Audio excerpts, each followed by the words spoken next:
اسی اللہ کے لیے ہو رہی تھی کہ جو عالمین کا پانے والا وہ کسی کو دکھانے کے لیے نہیں ہو رہی تھی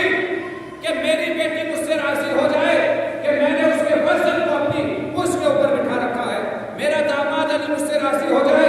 کہ میں نے اس کے وزن کو اپنی اس کے اوپر بٹھا رکھا ہے۔ وہ نماز اسی اللہ کے لیے ہو رہی تھی کہ جو عالمین کا پانے والا ہے۔ مولانا محمد مبین فرنگی مہدی لکھنوی اہل سنت والجماعت کے بہت بڑے عالم کی مستق ہے، توجہ رکھیے گا۔ وہ اپنی کتاب وسیلۃ النجات کے اندر تحریر فرماتے ہیں، وہ لکھتے ہیں کہ جب سر رسالہ سجدے میں تھا اور اس کے اوپر امام حسین تشریف فرما تھے، اس کے اوپر امام حسین بیٹھے ہوئے تھے، رسالت نے چاہا کہ حسین کو اپنی پشت سے اتارائے، ادھر رسالت کا ہاتھ رہا، اپنی گرفت میں امام حسین کو لیا اور چاہا کہ حسین کو اپنی پشت سے اتارے، پر عرش کے فرش پر جناب جبریل آئے، دو زانو ہو کر آپ کے قریب بیٹھے، اپنے کہنے مبارک سے آپ کے اس نے اپنے کہنے مبارک کو آپ کے کان سے قریب کیا اور قریب کرنے کے بعد ایک پیغام پہنچایا، اے اللہ کے رسول، اللہ نے آپ کے اوپر درود و سلام بھیجا ہے اور آپ کو یہ حکم دیا ہے کہ جب تک حسین اپنی مرضی سے نہ اتر جائے آپ اپنے سجدے کو اللہ کی بارگاہ سے نہ اٹھائیے گا۔ اب آگے آگے رسول حسین جا رہی ہے، پیچھے پیچھے سجدہ رسالت معاف ہے، یہ بتانے کے لیے چاہے جتنی نمازیں پڑھ لو، خانہ کعبہ میں پڑھ لو، مقام ابراہیم میں پڑھ لو، مسجد کوفہ میں پڑھ لو، سلطان راجل کے پڑھ لو، مگر یاد رکھنا کہ سجدہ مردے کی توڑ کے برابر ہوگا اگر محمد حسین شامل عبادت نہ ہوگی۔ ایک سلوات پڑھیے بابا سے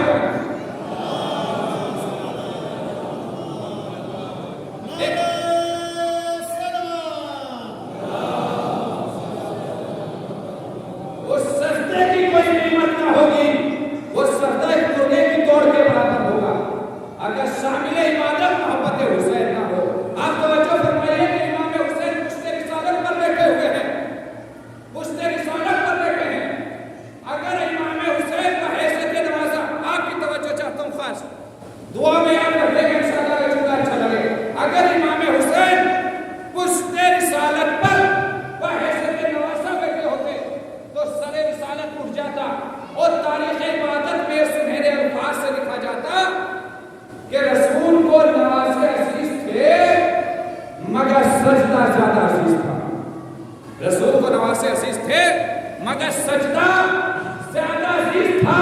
تو سارے محترم آج پشت رسالت پر حسین بحیثیت نوازا نہیں بیٹھے ہوئے تھے بلکہ شہادتیں بیٹھی ہوئی تھی۔ ایک سلوات پڑھیے بابا سے میں پیچھے والوں سے بھی خاص توجہ چاہتا ہوں، جو میرا حق ہے پوری حوصلہ افزائی ہونا چاہیے، ایسے مجلس سے تیار نہیں ہوتی، رات بھر جاگا رہتا ہے۔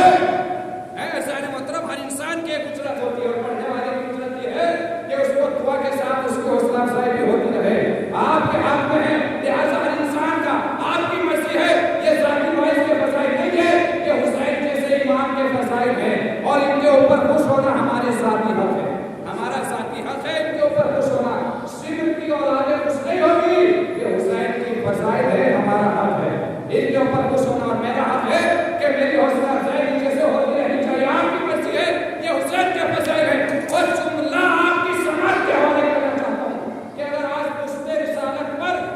حسین بحیثیت نوازا بیٹھے ہوتے تو سر رسالت اٹھ جاتا اور تاریخ عبادت میں سنہرے الفاظ سے لکھا جاتا کہ رسول کو نوازے عزیز تھے مگر سجدہ زیادہ عزیز تھا۔ مگر کیا کیا جائے کہ آج پشت رسالت پر حسین بحیثیت نوازا نہیں بیٹھے ہوئے ہیں بلکہ امامت کبریٰ کا وزن رکھا ہوا ہے، جو خود روح زندہ ہے، روح عبادت ہے۔ حسین نام نوازے کا نہیں ہے بلکہ سجدے کی آپ کو حسین کہتے ہیں۔ ایک سلوات پڑھیے بابا سے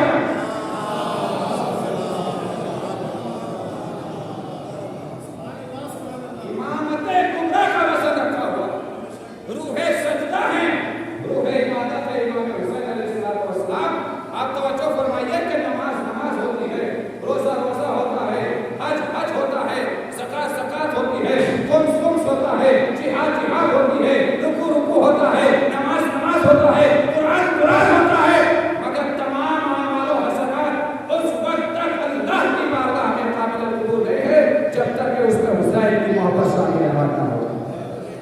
نماز قبول ہوگی مگر حسین کے ساتھ، روزہ قبول ہوگا مگر حسین کے ساتھ، جہاد قبول ہوگا مگر حسین کے ساتھ، اللہ کے قرآن کی تلاوت قبول ہوگی مگر حسین کی محبت کے ساتھ۔ اگر عبادت میں حسین نہیں ہے تو سمجھ لیجئے کہ اس عبادت قابل قبول عبادت نہیں ہے۔ یہ ہادی اکبر، طٰہٰ، یاسین، مزمل، مدثر، ہادی اکبر صاحب معراج نبی سجدے میں ہیں، اور اس کے اوپر فرزند رسول، اس کے اوپر شہنشاہ صبر بیٹھا ہوا ہے۔ توجہ جہاں جہاں تک ذاکر واحد کی آواز آ رہی ہے، اس جملے کے اوپر آخری تک توجہ چاہتا ہوں۔ ہادی اکبر کا سر سجدے میں ہے اور اس کے اوپر